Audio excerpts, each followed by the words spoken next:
What's up, everybody? It's Magic here with RacingNews.com, back for another edition of Dr. Miranda Previews. With me, as always, is my guest, Dr. Miranda. How are you doing today?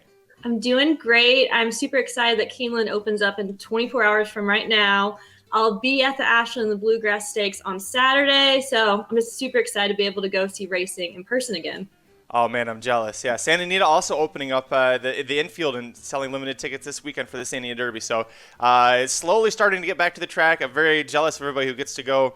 We are talking, of course, about Keeneland with the Ashland Stakes. This is a race with valuable points for the Kentucky Oaks on the line. Not the biggest field here, only 6, but for this Grade 1 race, Dr. Miranda, we definitely attracted a lot of talent, and this being the Kentucky Oaks Trail, you're very talented at it. Go ahead and go through this field and let us know who you're picking. Yeah, so just to start off, I was super excited for this race. I did expect a bigger field than 6, but in this field, you have a couple G1, G2 winners. But the problem is they're just coming off the bench after being off a long layoff, and the Oaks is only a month away. So just to start you guys off with the number 1, we have the Suncoast winner, Curlin's Catch. Before the Devona Dale, she was coming from back-to-back wins, winning pretty impressively with both of those. However, if you fast forward to the Devona Dale, where she didn't get the best start, she came up empty in the stretch and was 13.5 lengths behind Hole Bodemeister. Now, like I said in previous videos, that was such a weird race, the way that it shaped up.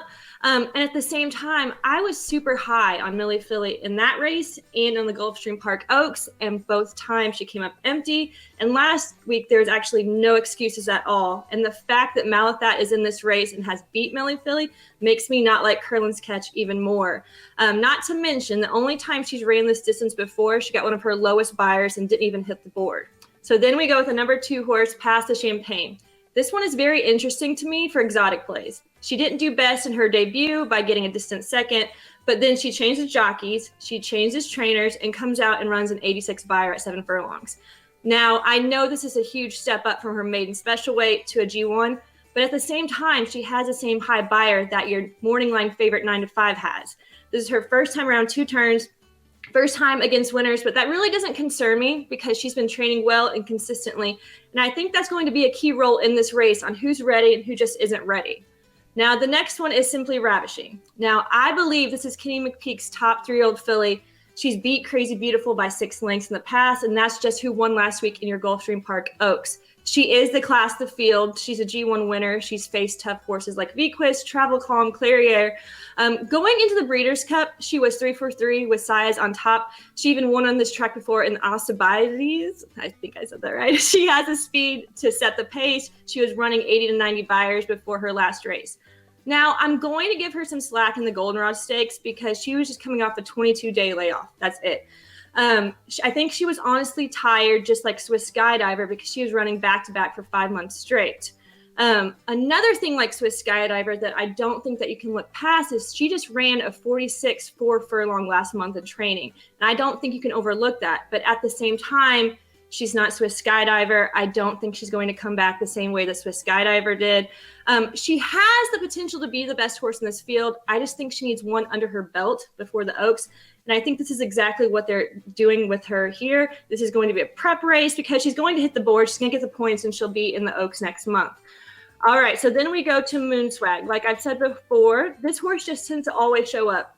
She got a distant third in the Rachel Alexandra, but at the same time, I don't think she quite measures up in this field, especially with her highest buyer only being a 74. She did run a bullet workout last week at Keeneland, so maybe she's finally coming into her own, but I just don't think this is her race to win.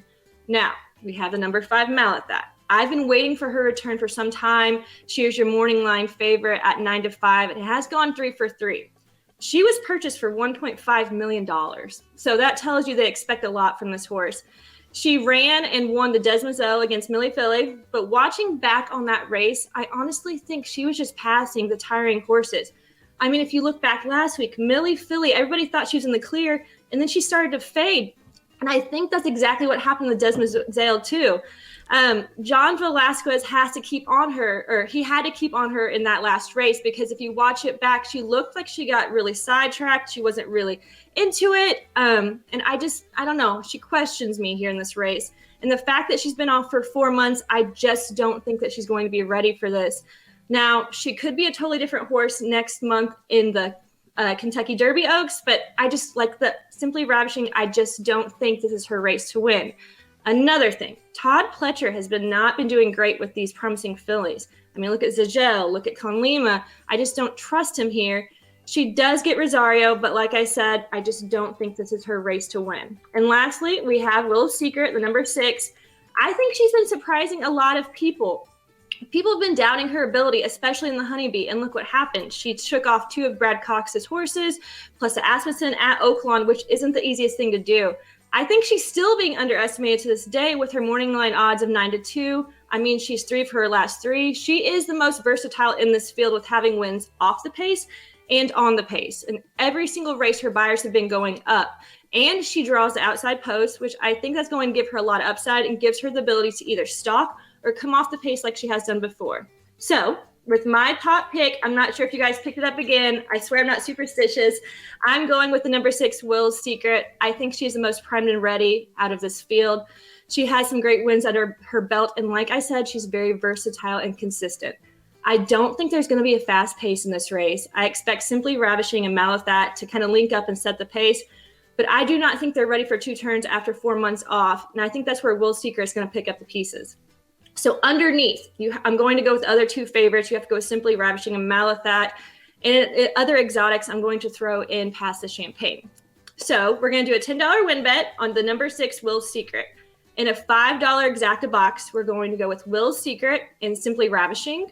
And then a 50-cent try box, we're going to go with Will Secret, Simply Ravishing, Malathat, and Past the Champagne. Now, if you watched last week and you did the $5 exacta box, you got $80 off a $10 bet. So hopefully we can do the same thing again this week.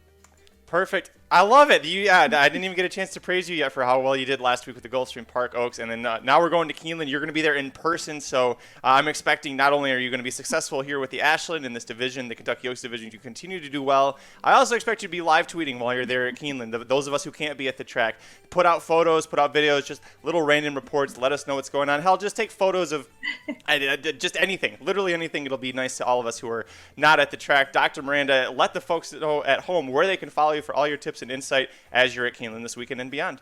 At Miranda Buggy. Perfect. Head over to racenews.com. We have the full previews for all 4 Kentucky Oaks races this week. We also have previews for all 3 Kentucky Derby preps. We'll see you next time. Until then, good luck.